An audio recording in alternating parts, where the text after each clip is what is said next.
Last but not the least, we have a powerful drama based on the life of Ropuiliani. Lalnu Ropuiliani was the chieftess of Denlung village in the late 19th century. She was the first woman chief in the recorded history of Mizoram. She resisted the rising power of the British by refusing to pay taxes and fighting against them with the help of her brave subjects. Let us now call upon the members of the drama club of Pachhunga University College to perform this drama, Ropuiliani.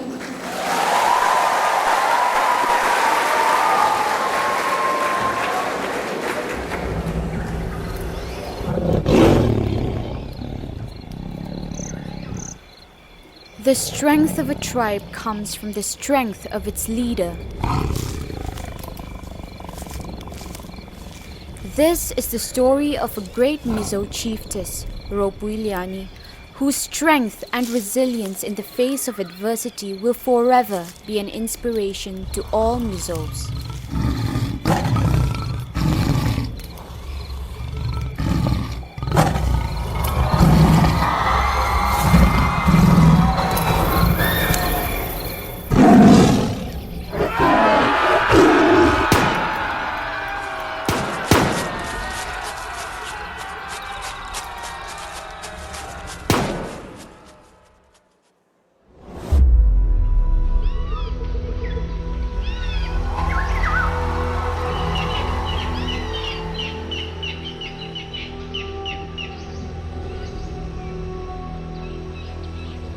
It was the year 1892.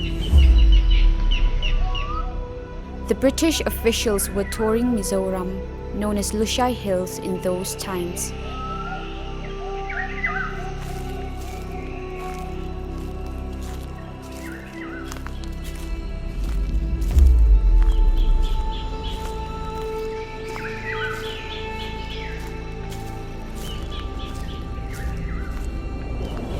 They met the chiefs of the land and demanded that the chiefs must either pay taxes or become coolies in service to the motherland.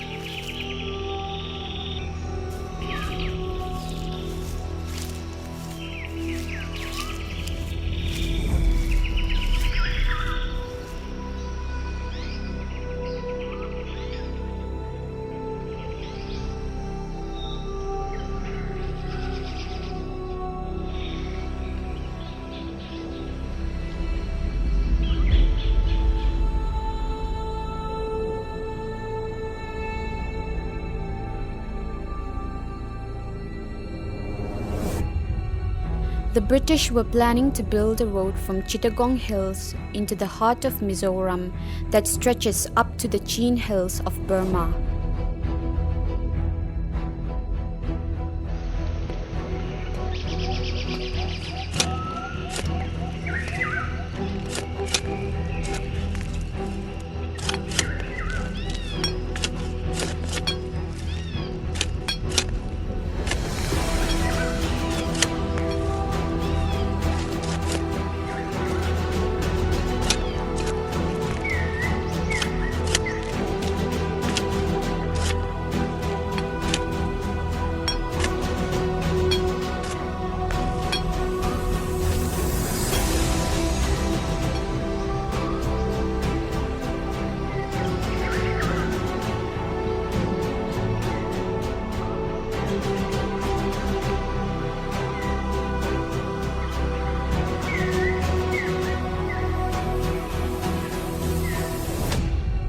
Many Mizo chiefs refused to surrender their territories, but one by one, they failed to resist the greater power.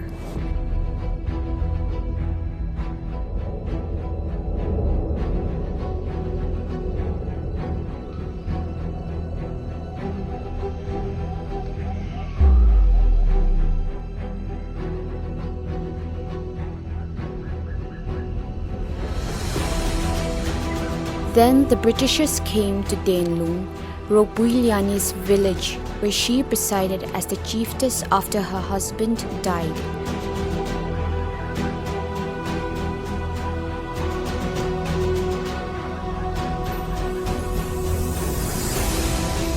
She was a determined adversary of the Britishers and encouraged her people to disobey the Britishers' dictate for taxes and tribute.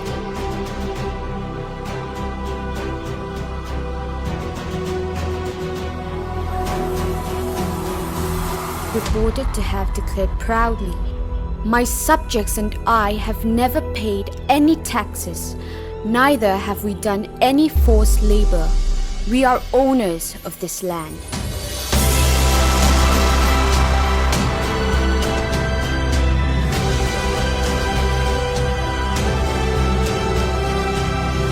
In her presence, the Britishers found it difficult to collect taxes and demand forced labor.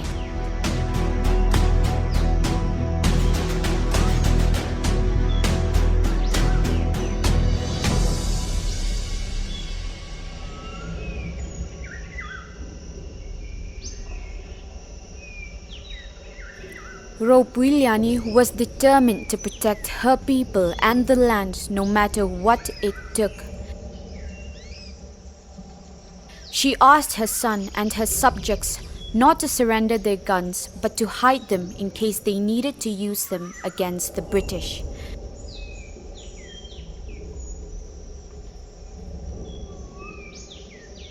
In spite of this, her northern allies, namely Chief Kairuma, Chief Zaduna, and Chief Dokuma, then yielded to the threats of the British.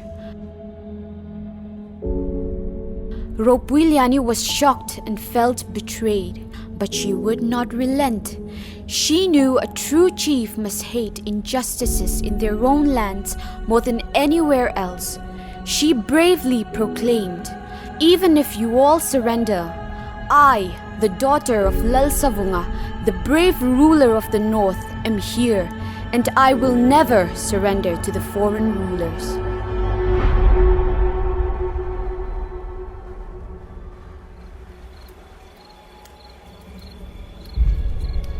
Enraged by her resistance, the Britishers led by Captain Shakespeare raided the village in 1893.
In a surprise attack at dawn, they arrested her and her son. Her people were disarmed.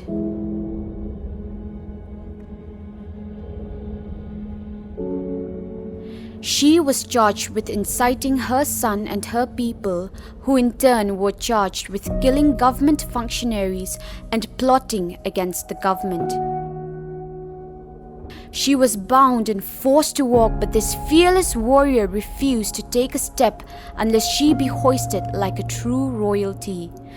"I have royal blood running in my veins, and I will be treated with respect."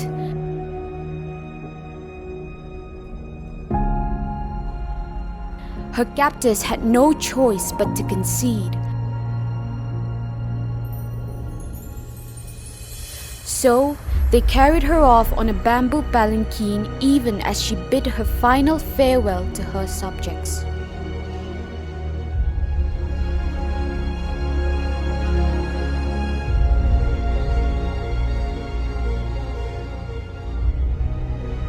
Her enduring courage and sense of dignity had a profounding influence on her British captors.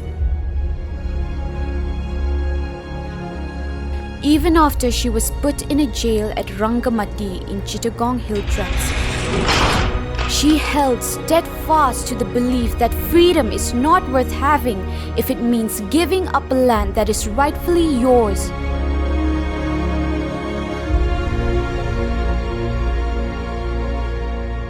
And after 2 years, she took her last breath in this prison, never once admitting defeat, and died victorious, and the ground she was laid in remained forever a Mizo land.